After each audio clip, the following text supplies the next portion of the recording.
Yep, we're going. So we were talking about favorite books, and I've got a couple favorite books. I think most people's favorite books are when you're in your childhood.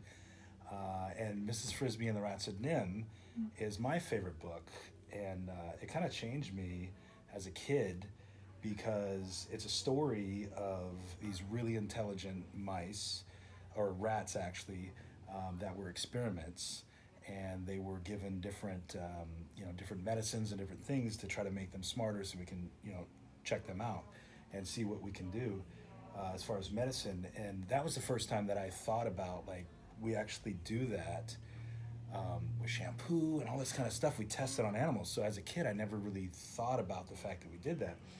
So you have these rats that are super smart, and they're going to break out. They're big compared to the mice, the other ones that are in there. And what I thought was fantastic was the Mrs. Frisby part of it is her husband Jonathan was a smaller mouse that they needed him. So as smart as that they were and as strong as that they were, they still needed this mouse. And I thought that was really interesting as a kid, that not everybody had to be this football player or had to be this like really rich person. Like there's a need for a smaller person.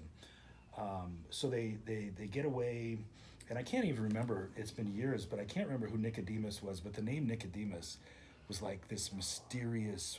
I have never even heard of a name like that, Nicodemus, before. So that character was amazing.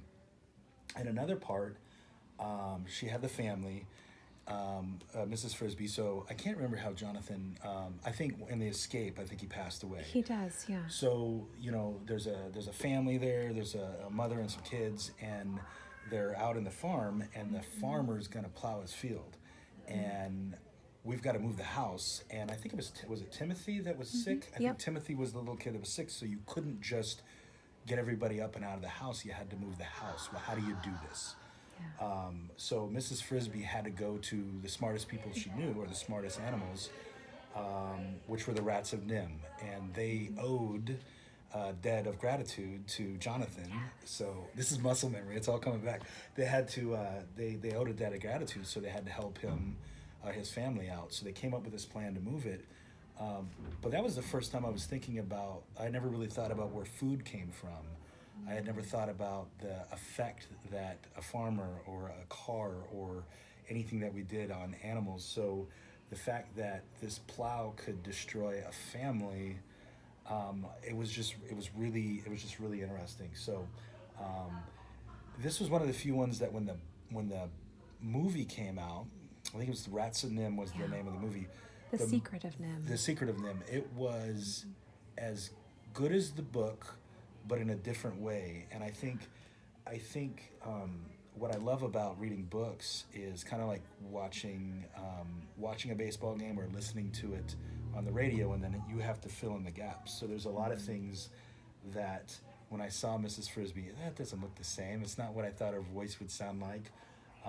But this is one of my all-time favorite books, and if you haven't read it, even if you're an adult, I would strongly suggest this. And for your kids, it's just a wonderful, wonderful book. And I'm actually buying a copy of this so I can go home and read it to my 8-year-old. So, thanks so much.